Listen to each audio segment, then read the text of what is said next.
तीज का व्रत, चौथ, नवरात्रे जैसे व्रत महिलाएं की अटूट श्रद्धा रहती है। महाराज जी, ऐसे समय में गर्भवती महिलाएं भी खुद गर्भ में पल रहे बच्चे के स्वास्थ्य का ध्यान न देकर व्रत रहती हैं। नहीं रहना चाहिए, क्योंकि उस समय आपके ही खान पान से बच्चे का पोषण होता है। तो अगर आप व्रत रहेंगी तो उसको पोषण तत्व नहीं मिलेंगे। उसे पोषण तत्व ना मिलने के कारण उसमें बीमारियां आ सकती हैं, कमजोरी आ सकती है और अधिक पीड़ा उसको होगी, क्योंकि पोषण तत्व माँ से ही मिलते हैं। तो हमारी समस्त माताओं से प्रार्थना है कि जब गर्भ हो तो सबसे बड़ा व्रत आपका है उस गर्भस्थ शिशु का पोषण करके उसका जब जन्म दे दें और वो हमारे राष्ट्र के काम आवे, हमारे देश की सेवा करने लायक बने, तो ये बहुत बड़ा व्रत हो गया।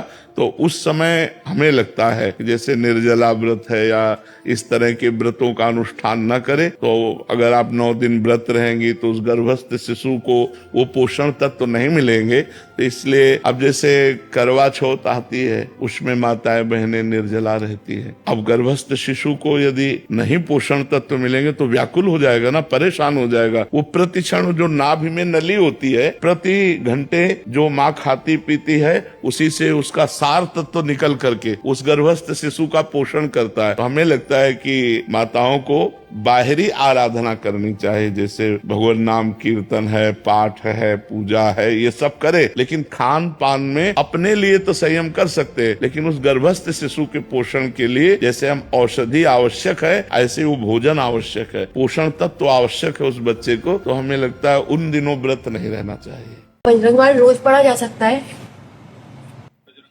भगवान का यश मान करके क्यों नहीं किया जा सकता? लोग बोलते हैं कि बजरंगबाण रोज नहीं पढ़ना चाहिए। अगर हम भगवान का यश गान कर रहे हैं, हमें कोई अनुष्ठान थोड़ी कर रहे हैं कि हम बजरंग बाण का प्रयोग किसी के प्रति अनुष्ठान कर रहे हैं, हम तो भगवान का यश गान कर रहे हैं। जय जय हनुमंत, उसमें जिसमें बने तो जय जय हनुमंत है ना, उनकी जय जयकार कर रहे हैं, उनकी महिमा का वर्णन कर रहे हैं। और सबसे बड़ी बात है, अगर ये माना जाए तो बजरंग बाण का सही प्रयोग है भव रोग का नाश। जो भव रोग है उसका नाश। शरीर रोग तो नाश एक साधारण बात है, भव रोग नाश है रोग हरे सब पीरा जपत निरंतर तो ये बात है, जपत निरंतर, नाश है रोग हरे सब पीरा जपत निरंतर। और कौन सो काज कठिन जग माही जो नहीं होता तुम पाए। तो अगर हमारी श्रद्धा है कि हम भगवान का यश गान कर रहे हैं तो हमें कोई परेशानी नहीं, अनुष्ठान कर रहे हैं फिर बात अलग हो जाती है। जैसे हम देवी माँ हैं, दुर्गा देवी, कात्यायनी देवी, चामुंडा देवी, हम माँ भाव से आराधना कर रहे हैं, वो अलग हो गया, और शक्ति भाव से वो एक अलग हो गया। हनुमान जी भगवान भाव से अलग हो गया और अधीन सिद्धियों के वो अलग हो गया। तो हम लोग तो आराधना कर रहे हैं, उनका यश गा रहे हैं, कोई अनुष्ठान थोड़ी कर रहे हैं, ऐसी बात है।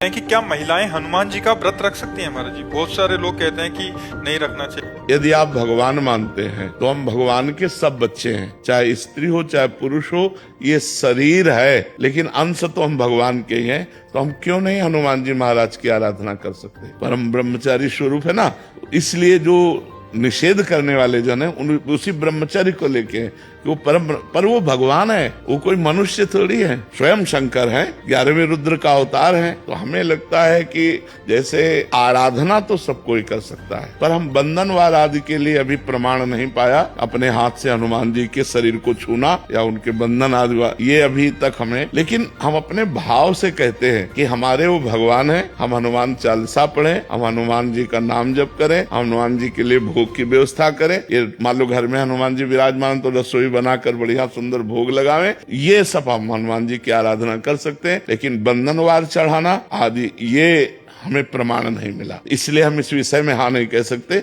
बकाया आराधना तो की जा सकती है क्योंकि वो हमारे भगवान है। महाराज जी, आरती कर सकते हो? हाँ, भोग बनाइए, भोग लगाइए, आरती कीजिए। उनका जो श्रीअंग सेवा है उसके लिए हम नहीं कह सकते, क्योंकि उनका एक परम ब्रह्मचारी स्वरूप है, वो परम ब्रह्मचारी महान। तो कहते भाई हनुमान जी सबके हैं, वो हम भी कह रहे हैं। तो ये शरीर धर्म की मर्यादा है, तो हम शरीर धर्म की मर्यादा के अंतर्गत कहते हैं कि बंधनवार चढ़ाना आदि जो हनुमान जी का है वो हमने कहीं नहीं पढ़ा कि माताएं बहनें चढ़ाएं। उनके श्रीअंग की सेवा के लिए हमने कहते हैं।